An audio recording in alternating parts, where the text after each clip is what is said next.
ये मैं अच्छन अंसारी एडवोकेट बरेली से आज़ाद समाज पार्टी का जिलाध्यक्ष हूँ। हमारा जो आज धरना प्रदर्शन हुआ है और हमने ज्ञापन दिया है भीम आर्मी और आज़ाद समाज पार्टी के कार्यकर्ताओं की तरफ से एक धरना प्रदर्शन हुआ, ज्ञापन दिया गया।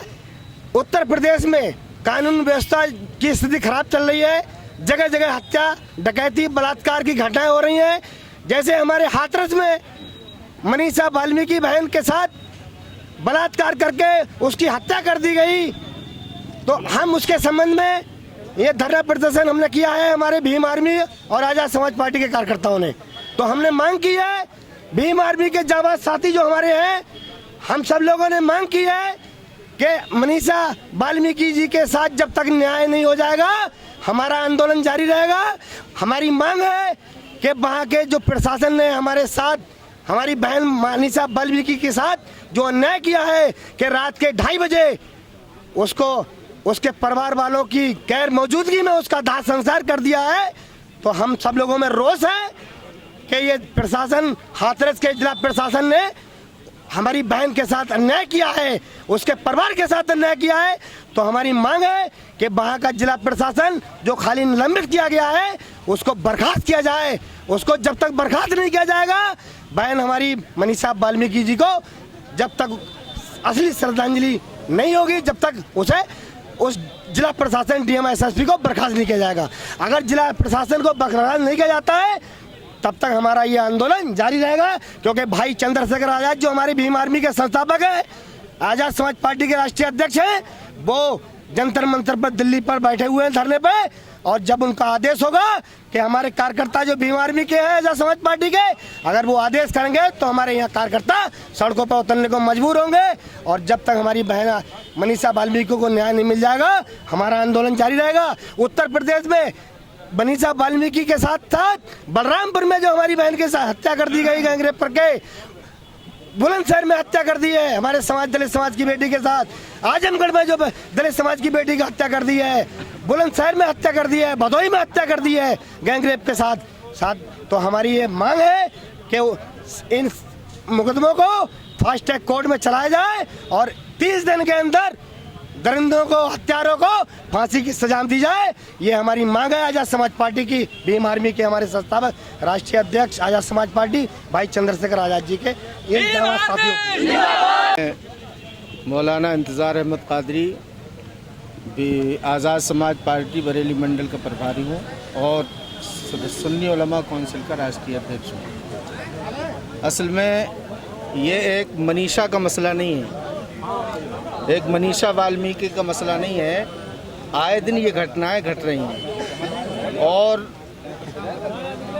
फ़िरका परस्त लोग, शरपसंद लोग किसी न किसी तरीके से संविधान का गला घोटना चाहते हैं, संविधान को ख़त्म करना चाहते हैं। आज़ाद समाज पार्टी आज़ाद समाज पार्टी ने संकल्प लिया है, माननीय भाई राष्ट्रीय अध्यक्ष एडवोकेट चंद्रशेखर जी ने संकल्प लिया है, अहद लिया है कि जब तक मनीषा ही को नहीं बल्कि मनीषा जैसी कोई भी बहन, कोई भी बेटी, कोई भी बच्ची जिसके साथ इस किस्म का अत्याचार, बलात्कार किया जा रहा है, पहली फुर्सत में इस पर पाबंदी लगाई जाए, इस पर रोक लगाई जाए।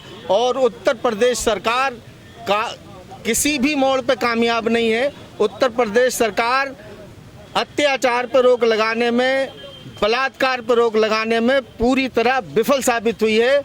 और आज सारे लोग एकजुट होकर ये मुतालबा कर रहे हैं कि ये बेटी हाथरस की बेटी नहीं है, ये बेटी वाल्मीकि की बेटी नहीं है, बल्कि ये बेटी हर हिंदुस्तानी की बेटी है, हर भारतीय की बेटी है, हर समाज की बेटी है। और इस किस्म का अत्याचार किसी भी बेटी के साथ किया जाएगा तो कोई बर्दाश्त करे तो कर ले। भीम आर्मी और आज़ाद समाज पार्टी इसको किसी कीमत पर बर्दाश्त नहीं कर सकती है। आज हम पार्क में खड़े हुए हैं, ज़रूरत पड़ेगी तो हम रोडों पर भी आएंगे, और अगर रोडों पर भी नहीं सुनी गई तो हम ये नारा लगाते हुए भाई चंद्रशेखर आज़ाद के साथ में लाल किले की फसील पर भी खड़े होते हुए नजर आएंगे, लखनऊ की असेंबली का भी घेराव करते हुए नजर आएंगे। इसलिए हमारी विनती है, निवेदन है, गुजारिश है कि हुकूमत सख्त से सख्त, कठोर से कठोर इक़दाम करे और ऐसे लोगों को मुआवजे, ऐसे जुर्मों पे मुआवजा काफ़ी नहीं है, बल्कि ऐसे अत्याचारियों, जालिमों को खड़े से फांसी लगा दी जाए और उन लोगों को भी नहीं बख्शा जाए जिन लोगों ने इन अत्याचारों को, इन अत्याचारियों को बचाने में एड़ी चोटी का जोर लगा दिया है। मैं पूछना चाहता हूं, अगर आप साफ सुथरे हैं तो रात के 2:30 बजे अंतिम संस्कार, रात के 2:30 बजे उसकी नाश को जलाया जा रहा है, घर वालों को बताया नहीं जाता है, रिश्तेदारों को खबर नहीं दी जाती है। क्या ये किसी भी तहजीब, किसी भी सभ्यता, किसी भी कल्चर, किसी भी मजहब में ऐसा होता है? नहीं होता है। तो ये संविधान की भी मौत है, ये संविधान का भी गला घोटा जा रहा है। आजाद समाज पार्टी जिंदाबाद। इस तरीके से धर्म का भी गला घोटा है, संविधान का भी गला घोटा है। हम भीम आर्मी, आजाद समाज पार्टी के कार्यकर्ता इसे किसी कीमत पर बर्दाश्त नहीं करेंगे और उस वक्त तक चैन से नहीं बैठेंगे जब तक बहन मनीषा को पूरे तरीके से इंसाफ ना दिला लें। पीड़िता के परिवार से मिलने को रोका जा रहा है। अब तो मीडिया को सोचना चाहिए ना, जो मीडिया सुबह से शाम तक मोदी जी, योगी जी, मोदी जी, दे मोदी, ले मोदी, दे मोदी, ले मोदी, दे मोदी, ले मोदी, आज वही मीडिया, जब आप आज उस पर वक्त पड़ा है तो आज क्यों चीख निकल रही है? आज वही एबीपी न्यूज़ के लोग, वही आज तक के लोग आज क्यों चीख रहे हैं? हमने पहले कहा था कि लोकतंत्र की बात करो, स्वतंत्रता की बात करो, सर्व समाज नहीं, मैं उस मीडिया की बात कर रहा हूं जो सुबह से शाम तक योगी जी और मोदी जी का गुणगान कर रही थी। आप समझते हैं सब गोदी मीडिया, अरे वो मोदी कह दिया तो वो गोदी हो गई। मैं उस मीडिया की बात कर रहा हूं। उनसे पहले से कहा था कि आप लोकतंत्र की बात करिए, सर्व समाज की बात करिए, लेकिन उन्होंने सुबह से शाम तक एक ही आदमी का चेहरा दिखाया, एक ही नाम लिया। मालूम पड़ता है हिंदुस्तान में कोई दूसरा रहता ही नहीं है।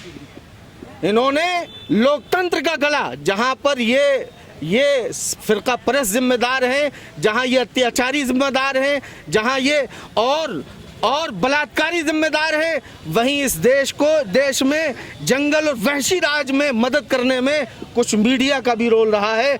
आज वो मीडिया चीख रही है, हम अब भी उस मीडिया के साथ हैं। हमें कल भी अफसोस हो रहा था कि किसी को रोका जाए तो रोका जाए, लेकिन मीडिया कर्मियों को नहीं रोकना चाहिए। ये आज़ादी का चौथा खंबा है, इस चौथे खंबे को अगर आप तोड़ देंगे, इन्होंने जो है, इन जालिमों ने उसकी रीढ़ की हड्डी नहीं तोड़ी है, बल्कि जमहूरियत की रीढ़ की हड्डी तोड़ी है। इन्होंने उसकी ज़बान नहीं काटी है, इन्होंने सच्चाई की ज़बान काटने का काम किया है। और आज इन्होंने ज़बान काट के, रीढ़ की हड्डी तोड़ के, आप ये चाहते हैं कि इसको दबा देंगे, ख़त्म कर देंगे? नहीं। मजलूम की आवाज़ जब उठती है तो आसमान के पर्दे भी नहीं रोक सकते। इन अत्याचारियों को बचाया नहीं जा सकता, इन बलात्कारियों को ये फांसी पर चढ़ के रहेंगे। इंसाफ बोलेगा, सर चढ़ के बोलेगा, सच्चाई इनकी जबान पर नहीं आएगी, जमीन के पर्दे फाड़ के निकलेगी, जमीन की पर्दे फाड़ के निकलेगी, पानी की शक्ल में निकलेगी, खुशबू की शक्ल में निकलेगी, सच्चाई सामने आकर रहेगी और इन बलात्कारियों को फांसी से कोई ताकत नहीं बचा सकती है। हमारा ये कहना है, एसआईटी भी सरकार के अंडर में आती है, कहीं ना कहीं इंसाफ की बात करती है, लेकिन हमें खतरा है कि कहीं दबाव में ना आ जाए एसआईटी। अगर एसआईटी ने निष्पक्ष जांच की तो वहाँ के कई अधिकारी फंस जाएंगे, जिन्होंने रात के 2:30 बजे उस बहन का दाह संस्कार करके, उसके परिवार की गैर मौजूदगी में दाह संस्कार करके जो साक्ष्य मिटाने का काम किया है। अगर एसआईटी ईमानदारी से और निष्पक्ष रूप से काम करेगी तो वहाँ का डीएम और एसएसपी और वहाँ का सीओ, वहाँ का इंस्पेक्टर भी अपराधी है, उसके खिलाफ भी मुकदमा होगा साक्ष्य मिटाने का, और उन्हें भी सजा होगी। और यही हमारी मांग है, हमारी भीम आर्मी की और आज़ाद समाज पार्टी की।